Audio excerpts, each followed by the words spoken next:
Assalamualaikum warahmatullahi wabarakatuh. Alhamdulillahi rabbil alamin, wal aqibatu lil muttaqin, wala udwana illa alal zalimin. Ashhadu an la ilaha illallah wahdahu la syarika lah, wa ashhadu anna sayyidana Muhammadan abduhu wa rasuluh. Allahumma salli wa sallim ala sayyidina Muhammadin wa ala alihi wa ashabihi ajma'in. Subhanaka la ilma lana illa ma 'allamtana innaka antal alimul hakim. Rabbi shrah li sadri wa yassir li amri wahlul 'uqdatam min lisani yafqahu qawli. Amma ba'du, fa inna asdaqal hadithi kitabullahi ta'ala wa khairal hadi hadi Muhammadin sallallahu alaihi wasallam wa syarral umuri muhdatsatuha wa kullu muhdatsatin bid'ah wa kullu bid'atin dhalalah wa kullu dhalalatin finnar. Hadirin jamaah Masjid Al-Mubarakah yang dirahmati Allah, alhamdulillah kita bisa hadir ke majelis yang mulia ini dalam rangka dan dalam niat kita menuntut ilmu. Semoga Allah karuniakan kita semua yang hadir ilmu yang bermanfaat, dan Allah karuniakan dan limpahkan kepada kita barakah dan rahmatnya. Keluar dari majelis ini Allah ampunkan dosa-dosa kita, amin ya rabbal alamin. Hadirin jamaah sekalian, kita lanjutkan tafsir Al-Munir. Kita masih di dalam surah Al-Baqarah. Hari ini kita masuk pada ayat yang seterusnya, yaitu ayat yang ke-258. Bismillahirrahmanirrahim. Qala al-musannif bismillahirrahmanirrahim. Qala al-musannif rahimahullahu ta'ala wa ghafara lahu wa liwalidayhi wa limasyaikhihi wa nafa'na bi ulumihi fid dharain amin. Radhiyallahu ankum. Qala radhiyallahu an. Alam tara ay alam tanzur, tidakkah kamu memperhatikan, tidakkah kamu melihat, ila hadat taghut kaifa tasadda liidlalin nasi wa ikhrajihim minan nuri ila dhulumat, kepada taghut ini, yakni syaitan ini, bagaimana dia merintangi untuk menyesatkan manusia dan mengeluarkan mereka dari cahaya kepada kegelapan. Alladzi hajja Ibrahim fi rabbih, yang dia ini mendebat Ibrahim mengenai Tuhannya. Ai ila qissatil ladzi khasama Ibrahimu fi dini rabbi alladzi khasama Ibrahim fi dini rabbi Ibrahim wa huwa Namrud bin Kan'an, yakni kisah yang mana dia berdebat kepada Ibrahim tentang agama Tuhannya Ibrahim, yaitu orang ini adalah Namrud bin Kan'an, ya, orang yang diceritakan dalam ayat ini yang mendebat Nabi Ibrahim tentang Tuhannya, namanya adalah Namrud bin Kan'an. Jadi Namrud ini, ada yang mengatakan Namrud, ada yang mengatakan Namrud, ya. Kalau dalam bahasa Inggris Nimrod, ya. Beliau adalah raja yang berkuasa di Babilonia, ya. Kalau sekarang itu daerah Irak, daerah Irak. An atahullahul mulka, karena Allah telah memberikannya kekuasaan atau kerajaan.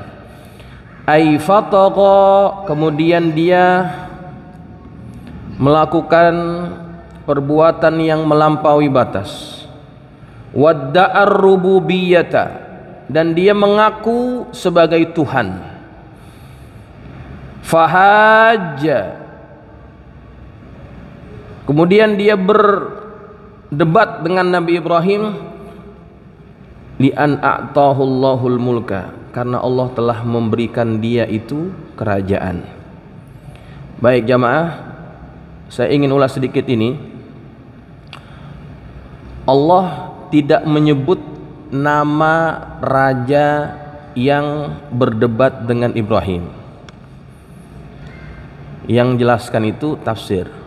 Kenapa tidak dijelaskan? Karena tidak penting.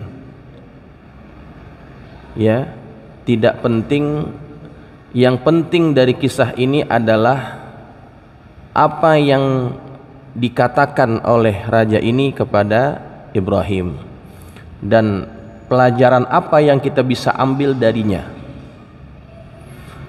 Dan ada satu kaedah di dalam Quran, apabila Allah tidak menyebut secara spesifik nama seseorang di dalam Quran, artinya perbuatan itu akan terus berulang setiap zaman.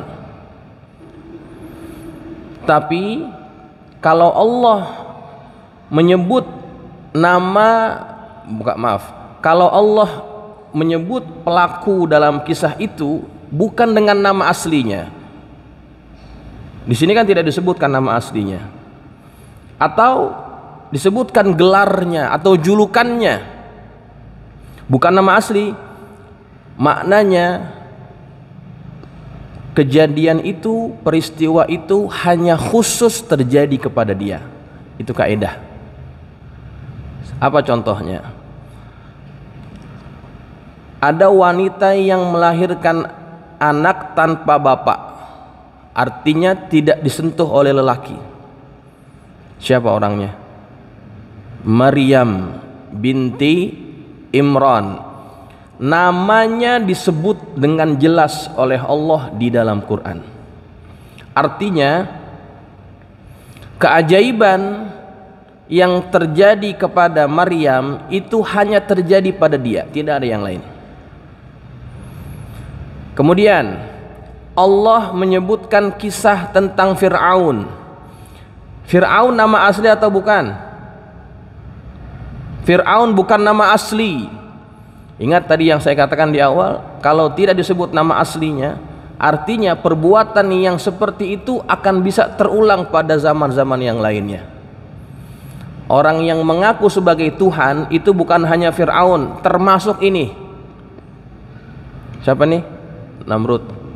Dia duluan. Kan zamannya Nabi siapa nih? Nabi Ibrahim. Ya.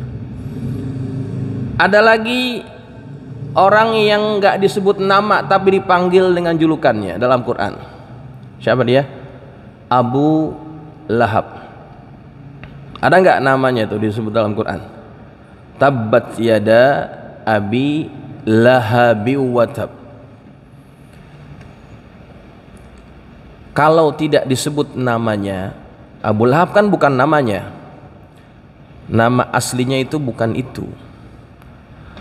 Nama aslinya adalah Abul Hakam, Hisham.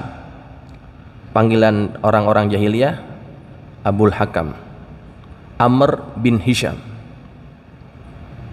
Ya. Artinya perbuatan yang dilakukan oleh Abu Lahab yang membenci Nabi itu akan terus berulang pada setiap zaman. Gitu, itu kaidah ya Pak. Nah ini termasuk nih, Allah tidak menyebut nama, maknanya orang yang kelakuannya seperti ini akan terus ada. Ya, baik. Kemudian ada bahagian dari ayat ini yang harus kita perhatikan betul. Allah mengatakan an atahullahul mulka, karena Allah telah memberinya kekuasaan atau kerajaan. Apa pentingnya Allah cerita tentang kekuasaan yang diberikan kepada dia? Kan bisa saja Allah cerita langsung apa yang menjadi topik perdebatan antara Namrud dengan Ibrahim. Tapi disebut juga karena dia telah Allah berikan kerajaan. Ini pengajarannya apa?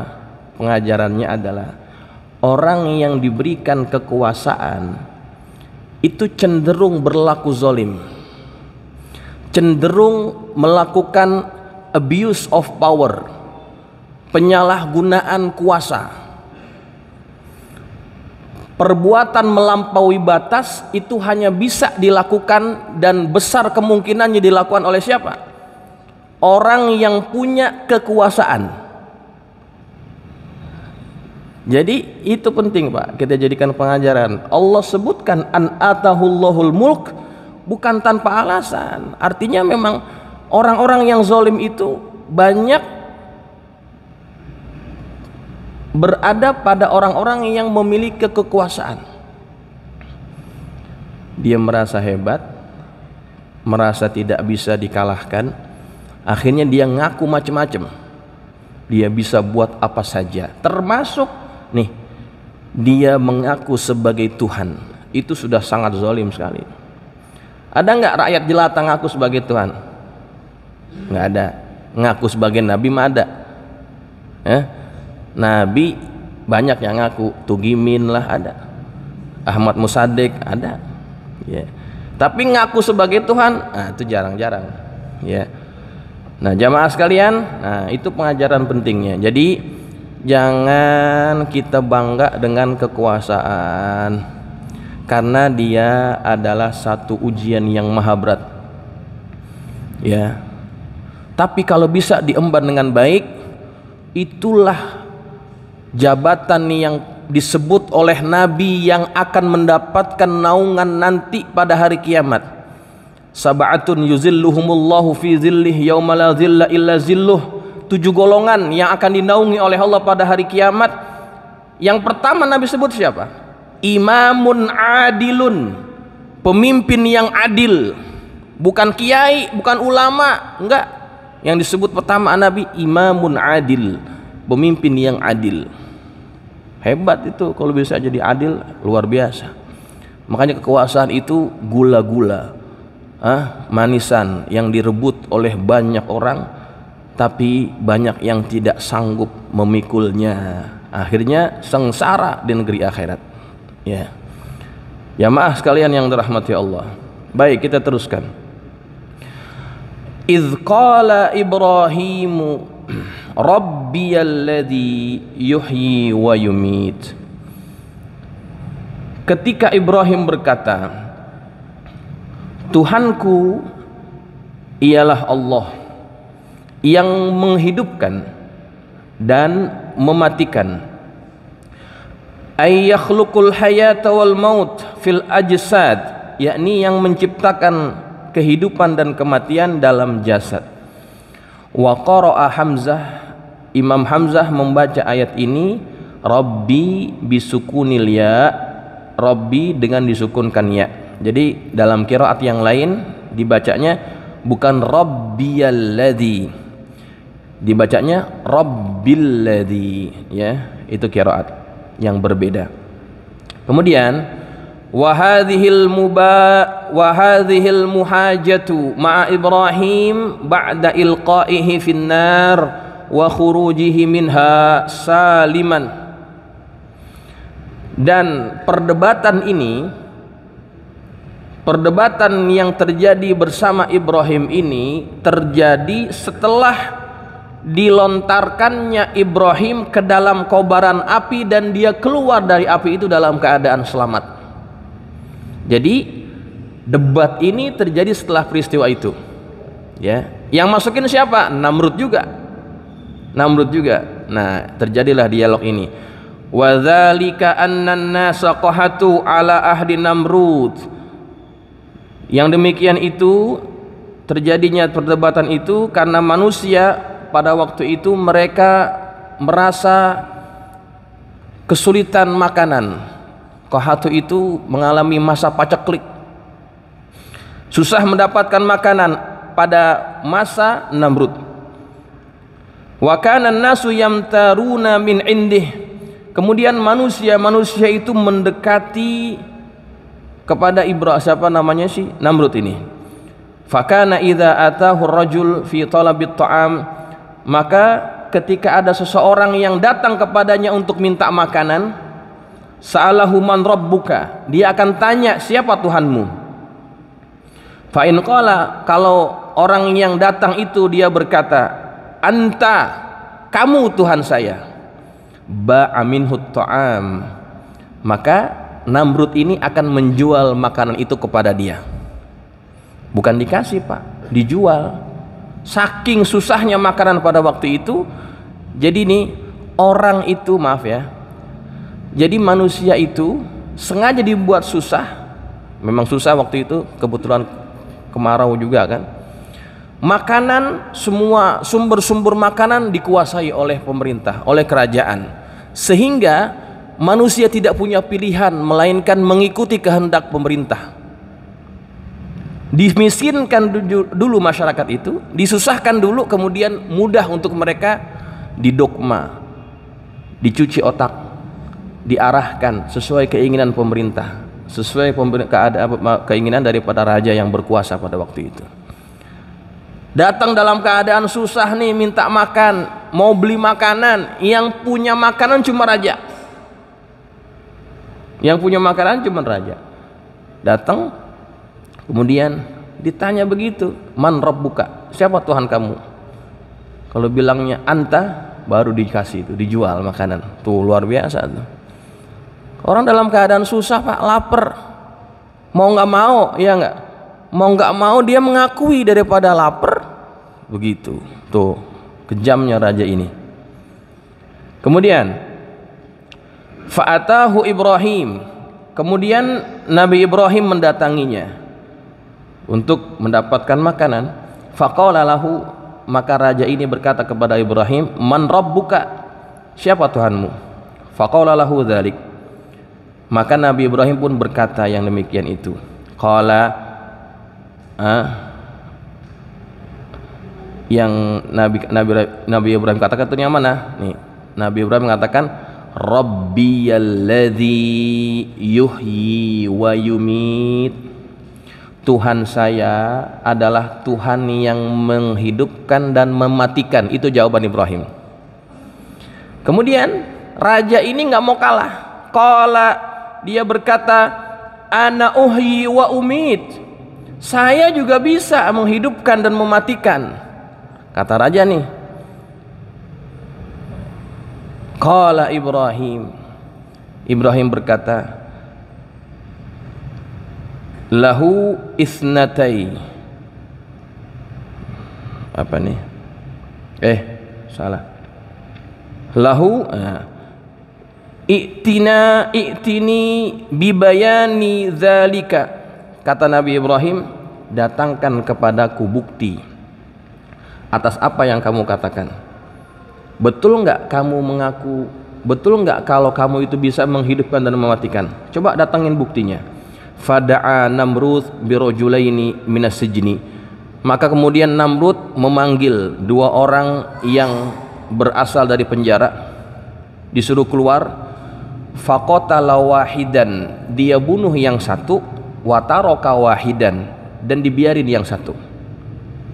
Qala, Namrud berkata, hadza bayanu dzalika, inilah buktinya saya bisa menghidupkan dan saya bisa mematikan.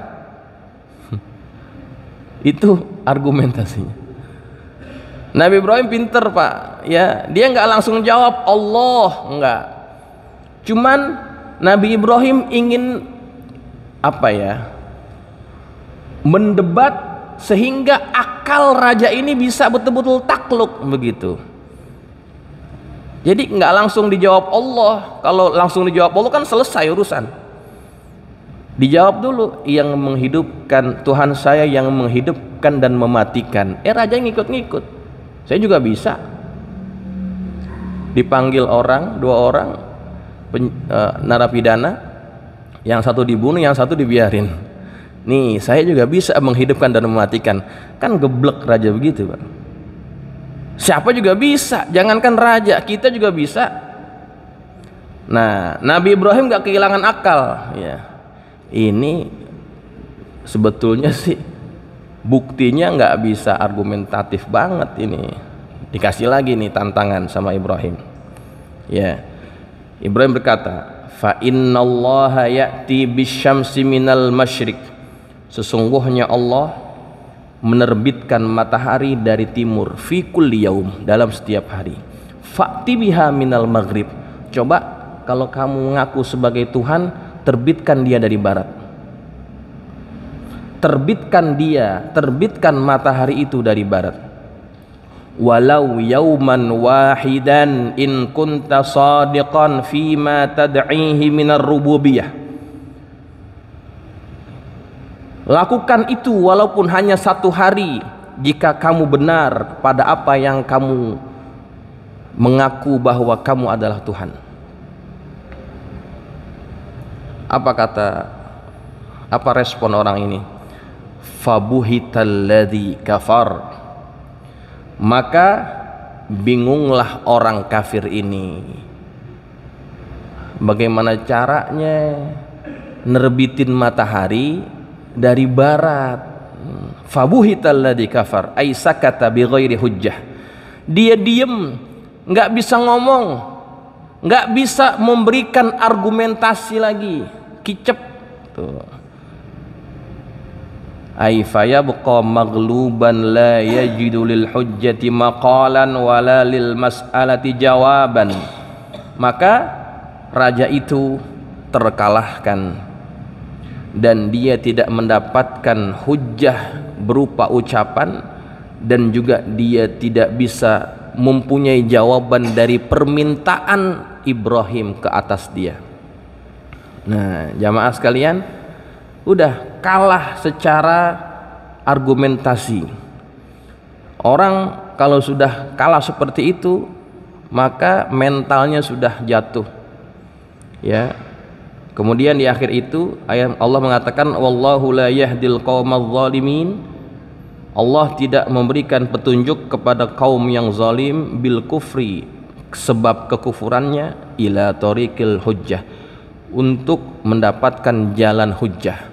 Jadi jamaah, di akhir ini kunci. Orang-orang yang kafir, orang-orang yang zalim tidak pernah bisa mengalahkan dalil orang-orang yang beriman. Jadi kalau kita masih ragu terhadap agama Islam, maka sesungguhnya iman kita dipertanyakan. Dari kisah ini kita bisa membuktikan bahwa apabila kita ingin berdebat tentang ketuhanan, maka pasti semua yang dianggap sebagai Tuhan selain Allah akan kalah dengan dalil agama Islam. Karena agama Islam adalah agama yang paling rasional, yang paling bisa diterima oleh akal, dan tidak mungkin kalah oleh dalil agama manapun. Itu pasti, Pak. Gak akan pernah bisa agama Islam itu dikalahkan. Dalil-dalil agama kita gak mungkin kalah. Dan orang-orang kafir gak akan dikasih jalan sama Allah untuk bisa mendebat dan mengalahkan apa yang disampaikan oleh agama Islam. Di akhir ini Allah katakan itu, Allahu la yahdil qaumadz zalimin. Ya, Allah gak akan kasih petunjuk. Petunjuk buat apa? Petunjuk buat jawab. Petunjuk buat menjawab apapun yang telah disampaikan tentang kebenaran agama Islam. Nggak pernah. Ujung-ujungnya ketika kalah, apa yang dilakukan? Maka terjadilah yang namanya penganiayaan, ya, pembunuhan, pengusiran dan sebagainya, tindakan yang agresif. Ketika kapan? Ketika mereka sudah kalah dari segi argumentasi. Itu yang terjadi. Maka jamaah sekalian, ini sebagai bukti nyata bahwa agama Islam adalah agama yang paling benar dan tidak ada yang perlu diragukan sama sekali. Makanya muncul orang-orang yang hebat-hebat seperti Ahmad Didat. Ahmad Didat itu sangat menguasai kristologi. Debat sama dia, orang Kristen, pastor-pasturnya semuanya nggak bisa ngalahin. Ahmad Didat menguasai Kristen. Setelah beliau wafat, lahir lagi yang lebih hebat daripada Ahmad Didat. Siapa? Dr. Zakir Naik. Dia bukan dokter dalam hal ilmu agama, tapi dia dokter medis. Tapi Masya Allah, melalui lisan beliau itu bisa menaklukkan semua tuduhan-tuduhan, argumentasi-argumentasi yang disampaikan oleh agama-agama yang lain, bukan hanya Kristen. Kalau Ahmad Didat hanya menguasai agama Kristen, Zakir Naik menguasai agama yang lain, termasuk Hindu, termasuk Buddha, termasuk Kristen, termasuk Yahudi. Tuh luar biasa. Dan Zakir Naik, karena memang dia dideportasi, kan nggak bisa, bukan dideportasi, dia melarikan diri daripada India. Kalau dia tetap di India, dia akan dibunuh oleh kerajaan, oleh pemerintah. Dia tinggal di mana sekarang? Di Malaysia. Tinggal di Malaysia, mendapatkan perlindungan dari kerajaan Malaysia. Ya, dan dia beliau itu melatih kader-kader yang bisa berhujjah, berdebat dengan agama yang lainnya. Untuk apa? Menjelaskan kebenaran agama. Jadi berdebat itu, terutama dalam urusan agama, bukan sesuatu yang tabu ya, bukan sesuatu yang dilarang. Wajadilhum billati hiya ahsan. Yang pertama, ud'u ila sabili rabbika bil hikmati wal mau'izatil hasanah. Tahap kedua, wajadilhum billati hiya ahsan. Kalau dengan cara yang baik tidak bisa terima juga, langkah berikutnya bisa dilakukan dengan cara berdebat. Berdebat bukan untuk menjatuhkan marwah seseorang, tapi berdebat untuk menegakkan kebenaran. Maka dibenarkan oleh agama kita, ya, seperti yang dicontohkan oleh Ibrahim alaihissalam. Nggak bisa ngomong Pak, nggak bisa ngomong Raja Namrud ini atas pertanyaan dari Ibrahim. Jadi Ibrahim ini adalah contoh seorang nabi yang cerdas, ya. Nabi yang lain pun cerdas juga, tapi yang ditonjolkan oleh Allah dalam Quran dari kepribadian Ibrahim adalah kecerdasannya dalam menyampaikan dakwah. Jadi dakwah itu juga harus memerlukan kecerdasan. Nggak cukup hanya dengan sekedar amalan-amalan yang biasa kita lakukan. Harus orang-orang yang cerdas yang menyampaikan agama ini. Hadirin jamaah sekalian, saya kira cukup sampai di sini. Kita akan sambung insyaallah pada ayat yang berikutnya. Mudah-mudahan bermanfaat. Wallahu a'lam bissawab wa ilaihil marji'u wal ma'ab. Assalamualaikum warahmatullahi wabarakatuh. Al-Fatihah.